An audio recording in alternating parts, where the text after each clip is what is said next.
Mga kaibigan, nasumpungan ko rito sa gubat, pagputulan ng kahoy. Nakikita nyo po yan.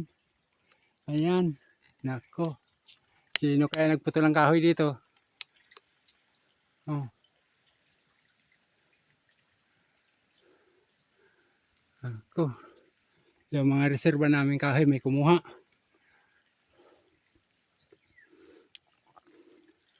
Reserva namin kahoy yan. Kinuha.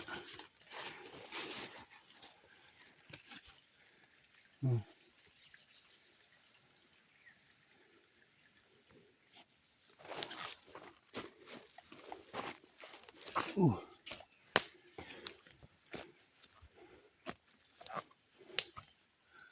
Wala na magandang kahoy dito. Maliliit na kahoy yan narito. Ayan, mga mahinang klaseng kahoy na yan. Nakuha na nila yung maganda. Pambihira. Oh, ang laking bagin po. Ayan oh. Ganda. Wala pong bulaklak. Wala pong bulaklak yung ano rito. Hindi ko natin po. Wala pong bulaklak. Yung bagin. Oh, walang bulaklak ang bagin. Walang may bulaklak na bagin dito. Oh, why? Wala pong may bulaklak ang bagin. Actually, ito pong mga punong kahoy na ito naririto. Sa amin po, ito.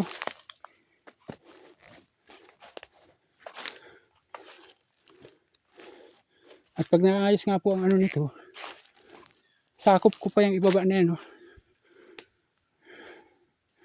Pinili lang yung kahoy dyan oh, na kinuha.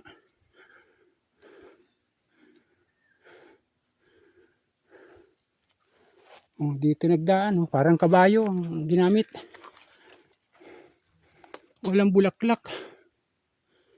Ang ano, lalapitan natin yung tagimit. Ayan po. Kasi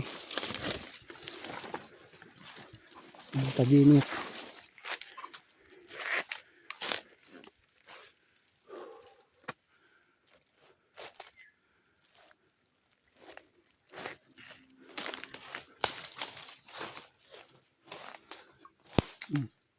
Wala mo, madamo, walang daan. Pero dito po nabulaklak yung ano, ito pong mga bagay na itong bumubulaklak. Wala pong bulaklak ang bagay. Dito. Wala po, dati po dito, talaga ang daming bulaklak niyan. Wala po, walang bulaklak ang bagay. Ano po, walang bulaklak ang bagay. Ayan po, walang bulaklak ang bagay.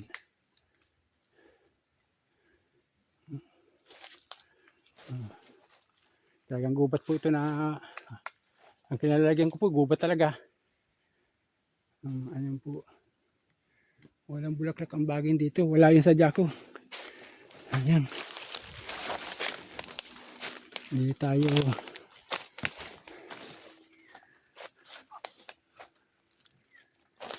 Wala. Hindi natin atupuhan. Ang bagay. Andun po yung ano. Yun yung puno. Ayan po. Andun o. Yung puno. Ayan pong bagay na yun o. Hindi naman po ito.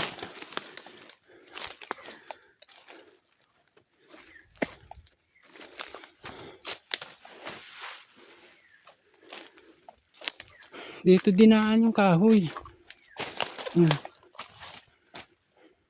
Papakyat dito. Kinuhang kahoy dyan. Lawaan.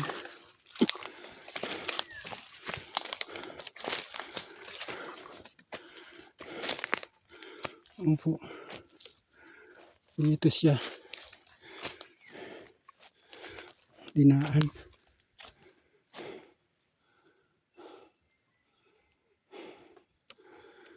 Dati maraming ibon dito. Pag mga ganitong panahon. Parang wala ngayong ibon. Maliliit. Dati ang ingay ng ibon dito.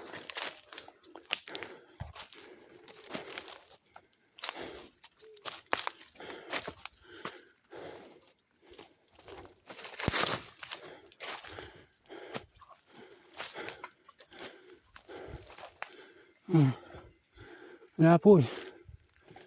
Diyan ko po nakikita yung bulaklak ng bagin dyan oh. Sa lugar na yan. Ang ganda po talaga. Promise. Kaya po naisipan kong i-content sana. Sana ma-content ko yung bulaklak ng bagin dyan. Ang ganda po talaga. Yung bagin na the best. Pag nakita nyo po talaga ang bulaklak, ang ganda. Malaki siya. Mahaba. Maliliit yung buong bulaklak, maliliit. Pero yung bulaklak na yun, iisang pak lang. Isa po ang tangkay. Tapos may mga sanga-sanga. Maliliit ang bulaklak pababa. Kaya lumaki po. Siguro mga kalahating metro ang haba, ganyan. Yung iba naman maliliit din. Pero ganun pare-parehas lang ang itsura.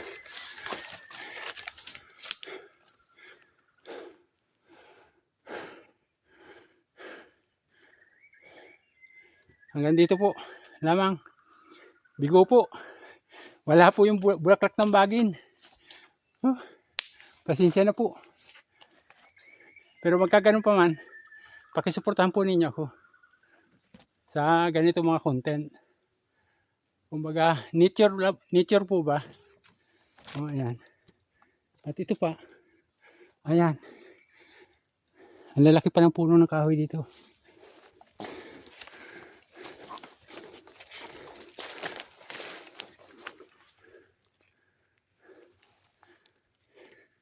Hanggang dito na lamang po. At maraming salamat.